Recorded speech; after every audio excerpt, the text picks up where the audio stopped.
11월 23일 화요일입니다. 열왕기상 15장 영적 기준이라는 주제로 말씀을 나누겠습니다. 먼저 기도로 시작하신 후 성경을 1, 2, 3 읽기 바랍니다. 꾸준한 영성을 여는 당신의 생을 변화시킵니다. 말씀 다 묵상하셨습니까? 첫 번째, 영적 기준 1절입니다. 느밧의 아들 여로보암 왕 18째 해에 아비암이 유다 왕이 되고.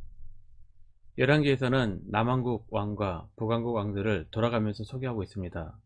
오랫동안 통치를 한 왕을 기준으로 해서 반대편 왕들을 소개하는 형식입니다.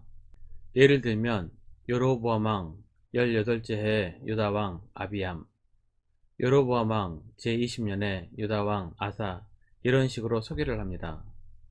반대로 유다의 세 번째 왕인 아사 몇 년에 나답, 바아사, 엘라, 시므리, 오므리, 아합, 이런 식으로 북왕국 이스라엘의 왕들을 소개합니다. 그러고 보니 남왕국 아사왕 때에는 북왕국 왕들이 많이 바뀌었네요. 이런 소개가 끝나면 왕들이 몇 년 동안 나라를 통치했는지가 나옵니다. 유다의 두 번째 왕이었던 아비암은 통치 기간이 3년밖에 되지 않습니다. 그 다음 중요한 것은 그 왕에 대한 평가입니다. 3절입니다. 아비암이 그의 아버지가 이미 행한 모든 죄를 행하고 그의 마음이 그의 조상 다윗의 마음과 같지 아니하여 그의 하나님 여호와 앞에 온전하지 못하였으나. 앞으로 유다 왕들을 소개할 때마다 종종 듣게 되는 문구입니다. 다윗과 같지 않았다, 혹은 다윗과 같았다 라는 평가가 반드시 소개가 됩니다. 5절입니다. 이는 다윗이 햇사람 우리아의 일 외에는 평생에 여호와 보시기에 정직하게 행하고 자기에게 명령하신 모든 일을 어기지 아니하였음이라. 다윗이 유다 왕들의 영적 기준이 된 것입니다. 하나의 모델이 되어 다윗처럼 살면 하나님께 인정받는 왕이 되고, 그렇지 못하면 인정받지 못하게 됩니다. 날마다 평면목으로 하나님의 말씀을 듣는 우리 교우들도 교회에서나 가정에서 영적 모델이 되시기를 기도합니다. 빌립보서 3장 17절입니다. 형제들아, 너희는 함께 나를 본받으라. 그리고 너희가 우리를 본받은 것처럼 그와 같이 행하는 자들을 눈여겨보라. 남유다 왕국의 모델이 다윗이라면 북이스라엘의 모델은 여로보암입니다. 하지만 여로보암은 악한 모델이었습니다. 34절입니다.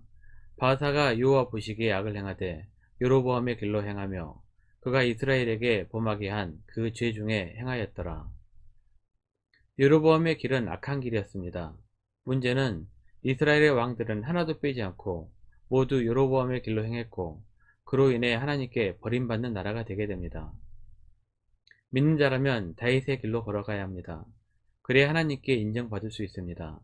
다윗의 길로 걸어갈 뿐만 아니라 여러분들이 다른 사람들에게 영적 기준이 되시기를 기도합니다. 남왕국 유다의 두 번째 왕 아비암에 대해서는 다윗의 길로 가지 않았다는 기록과 북왕국과 전쟁을 했다는 기록밖에 없습니다.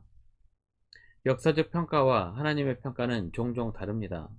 짧게 기록된 왕들은 하나님의 기준으로 크게 중요하지 않았던 왕들이라고 생각하면 됩니다. 마지막으로 왕들을 소개하다 보면 순차적으로 소개하는 경우가 대부분이지만, 어떤 경우에는 후대 왕이 먼저 나오기도 합니다. 17절입니다. 이스라엘의 왕 바하사가 유다를 치러 올라와서 라마를 건축하여 사람을 유다 왕 아사와 왕래하지 못하게 하려 한지라. 바하사는 북왕국의 3대 왕입니다.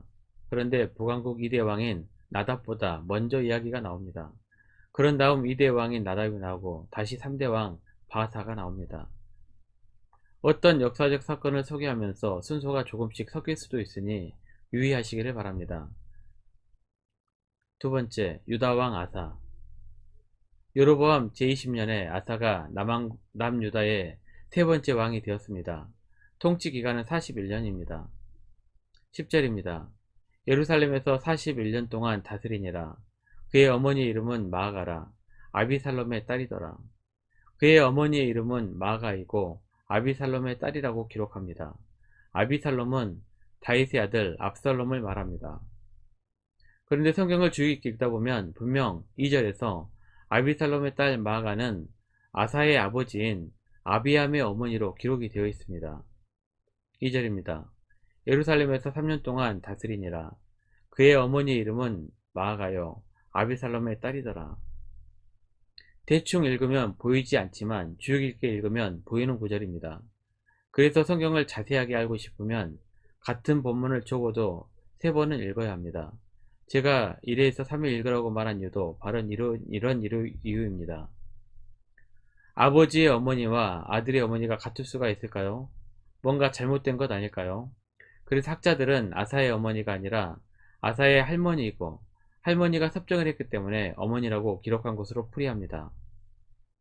어쨌든 중요한 것은 섭정을 했든 어머니나 할머니든 아사는 이스라엘의 영적 개혁을 하는데 누구에게라도 예의 없이 철저했다는 점입니다. 13절입니다.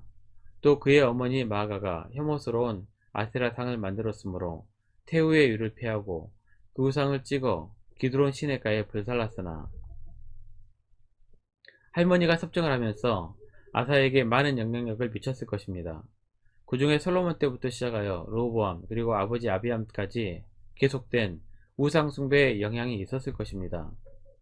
하지만 아사는 부모들과 섭정이었던 할머니의 영향을 받지 않고 오히려 다윗의 길로 걸어가게 됩니다.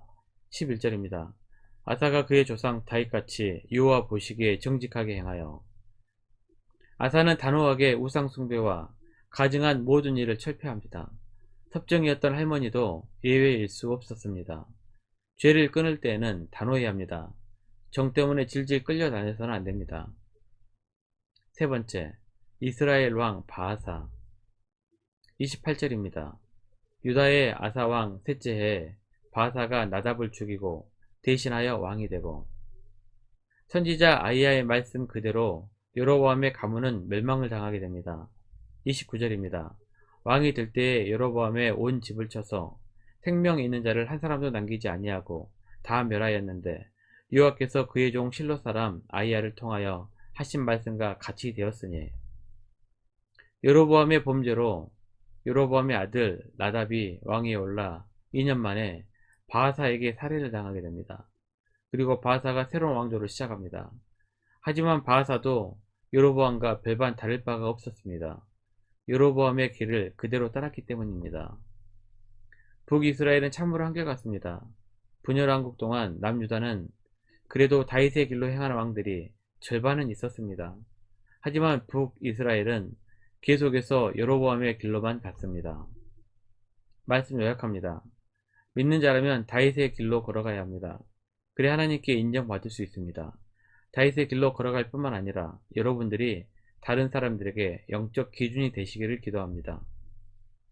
1년 성경 일독 주간 계획입니다. 오늘 화요일 고린도전서 11장에서 13장까지 말씀을 천천히 묵상하십시오. 11월 중보기도 제목입니다. 5가지 기도 제목 충분히 기도하시고 교회와 또 개인 기도의 시간을 가지시길 바랍니다. 가정에서 기도하시기 힘드신 분들은 교회 나오셔서 주중 기도의 시간을 이용하시면 됩니다. 새벽 6시부터 밤 10시까지입니다. 하루 30분씩 최선을 다하시기 바랍니다. 그러면 여러분의 삶이 변화될 것입니다. 영상을 다 보신 분들은 확인 문자를 보내시거나 유튜브에 댓글로 달아주시면 정기적인 영성 훈련에 도움이 될 것입니다. 올 하루도 승리하시기를 기도합니다.